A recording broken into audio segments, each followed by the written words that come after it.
What is going on, guys, and welcome back to the channel. So today we're going to be doing something a little bit different. Not sure if you guys have seen in a bunch of the racing videos and a whole bunch of other videos that we've done, my buddy Dylan is always going with us to the track and coming down here to help us out with projects around here. He's always been super good about committing to being there and actually showing up, which is hard to say about a lot of people. So he called me yesterday and let me know that he was having issues. He was putting a lift on one of their vehicles and he ran into a snag. They got one side done, but they're having issues with the other side. So we're gonna go ahead and load up some tools and head up there to give him a hand. It's on a newer Tahoe. I believe it was like an old cop car or something like that. They've got some new wheels for it and a 2-inch level kit. It's not really a lift, it's a level kit for the front. So we're gonna take a ride up there and try to give him a hand and get that thing squared away. If you guys are new to the channel, don't forget to subscribe and ring that bell so that you get notified anytime we put out a video with the GTO, the Duramax, or the Hellcat. Let's go ahead and get through the intro and jump right into today's video.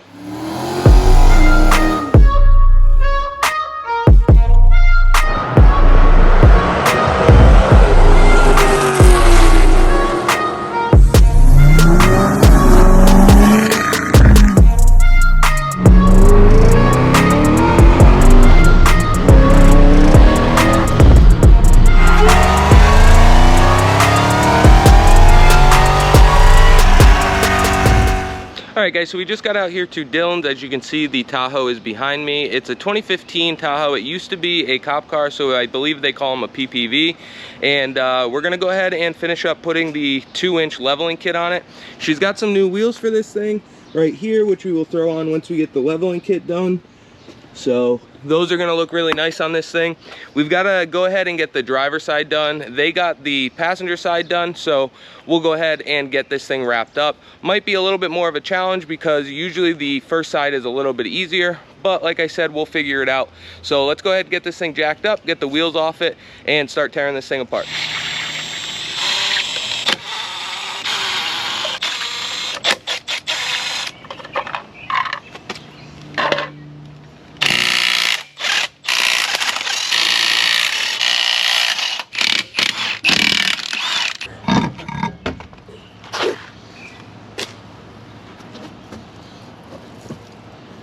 Alright guys, so as you can see, we got the wheel off here. Now the style of leveling kit that they are going to be using is one of these blocks right here. It's going to go underneath the strut, so we've got to get this undone and try to squeeze this underneath it. I have done one of these before, and the first side you can usually squeeze in, but on the second one you usually got to fight it a little bit. So probably right off the bat I'm going to disconnect the tie rod, and then we will undo the sway bar that's back there.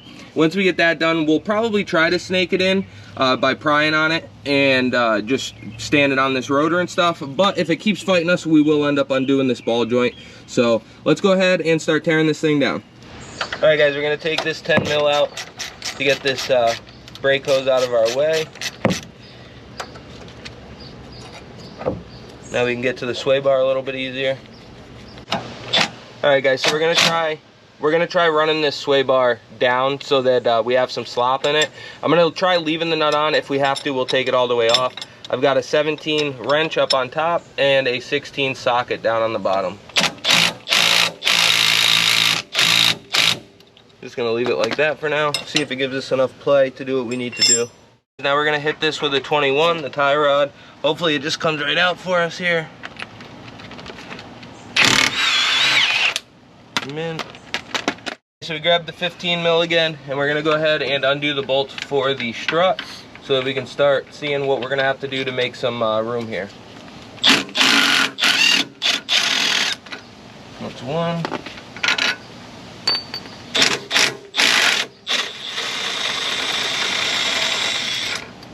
That's two.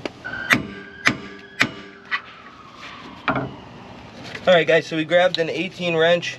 I got the cotter pin out of the upper ball joint here, and we're just gonna start backing this off. We can already see the control arm coming down a little bit. Gonna back this off as far as we can and see if it gives us enough room. If we have to, I will go ahead and pop it out quick. So I mentioned that I was going to disconnect the ball joint and just leave it loose, but looking back at it, I would recommend that you guys just go ahead and fully disconnect that ball joint now. It'll let that knuckle come down and make this whole job a lot easier. You guys will see in a minute here why we had to disconnect the ball joint anyways. All right, pry down. I am. Oh, there we go. Oh, it's in. If we can, let's go down from the top, because I'd rather have the bolts hit on something down here than worry about like anything up here. Alright, so we got that one started. Now we got to try to get the other side going.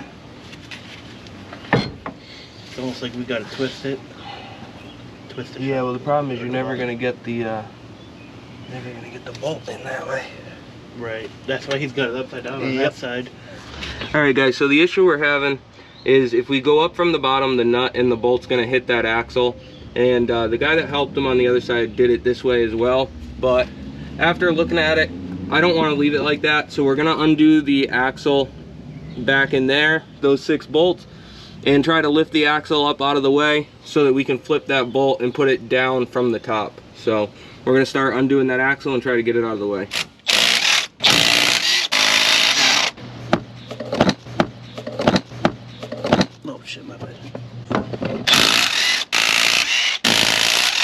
As you guys can see, we popped that upper ball joint quick and we went ahead and flipped the bolt so that it's going down.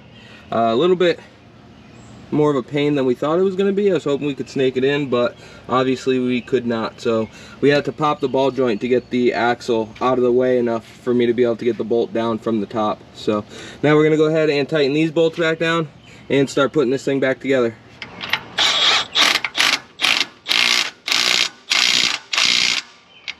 Alright, we got those in finally. Now we can start putting everything else back together. So I think the first thing I'm going to do is go ahead and put the knuckle back on to the ball joint. So let's start there.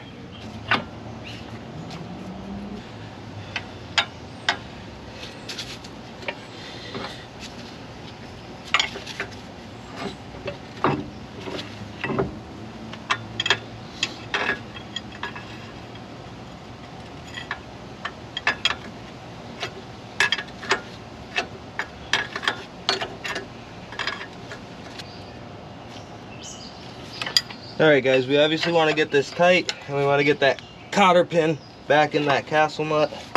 We do know that this thing does or could use a ball joint, but we're not going to do it today. We can do that at a later time. Right now we're just trying to get it back together so that it's at least drivable. Alright guys, so now that we got that upper ball joint on, we're just going to take our 17 mil on top and our 16 on the bottom, and I'm just going to make sure that this is snugged back up. Alright, that's good enough for me. There's a little bit more squish in that than I would like, but that's how it was, so that's how we're going to put it back. Now we can go ahead and put the tie rod back on, get this last 10 mil bolt up here back on, and get the axle back in. We got our 22, we're just going to zap this thing down.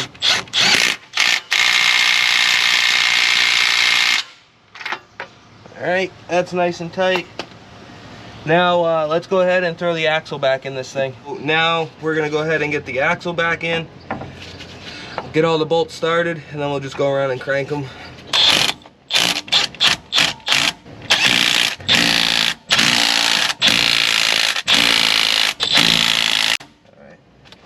Alright guys, now we're on the other side. We're going to go ahead and fix this side up and get this thing wrapped up.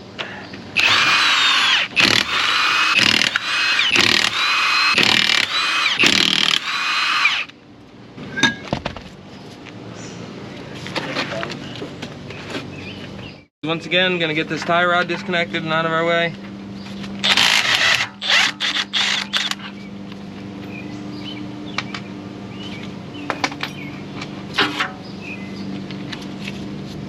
Let me go ahead and show you guys what the problem is here. You see that one, the nut and stud are on the top, the bolt head is on the bottom.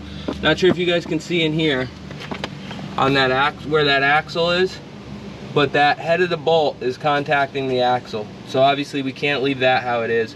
So we got to take this side all back apart and flip that how we did our side. So let's go ahead and get this thing torn apart. All right guys, so before we go undoing this ball joint, we're gonna try undoing just the axle and see if there's enough room on this side to snake that bolt out and flip it around. But worst case scenario, we'll have to undo the ball joint on this side as well. So let's see what we can do. All right, go ahead, got that bolt out, flip that one around.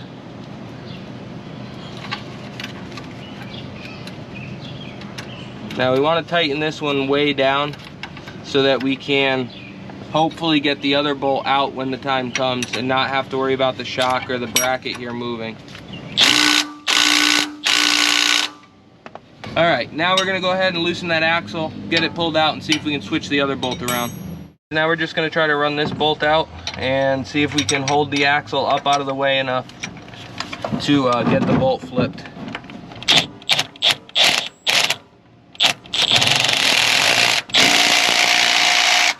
Cross started? I think so. Yeah, he cross started the out of that thing, I think.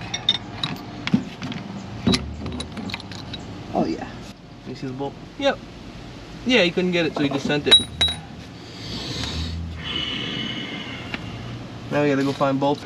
Alright guys, so we got this bolt out. I don't know if you guys can tell on camera, but the threads are all screwed up.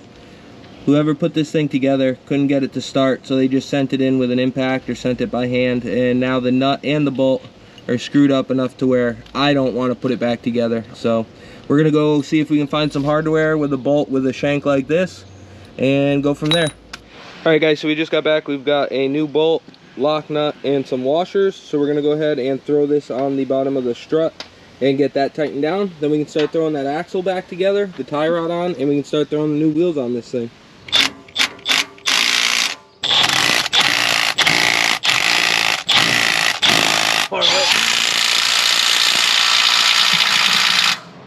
Alright guys, so we got this thing back together. So now we are finally ready to go ahead and start throwing the new wheels on this thing, and let's see how it looks.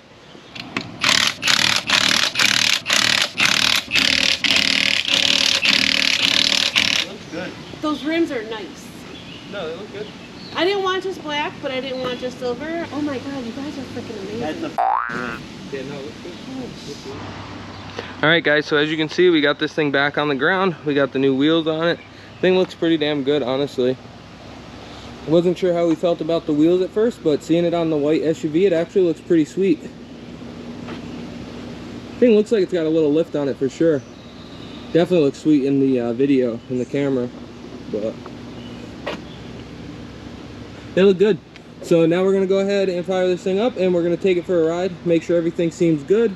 We're gonna check how far the speedometer is off, and just generally drive it and just make sure the thing feels good, nothing feels loose, or nothing's rubbing. The wheels do rub a little bit under full lock, but other than that, I think we're gonna be fine. So let's go ahead and take this thing for a ride.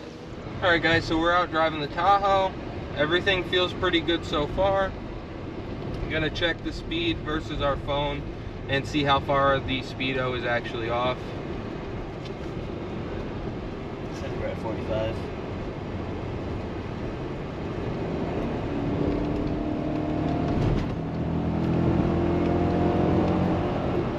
That's about what you're gonna get from a 5.3. That's it? That's what it does? Yeah, okay. they're just kind of dogs. But no, I mean, all in all, the thing seems to drive pretty good. Put it in total. What you wanted?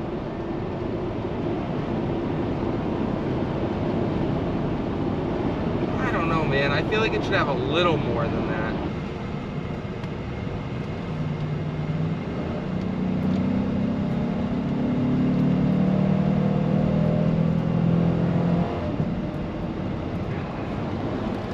But this thing's got the balance beads in it, guys, and honestly, this wheel is staying way smoother than I was expecting.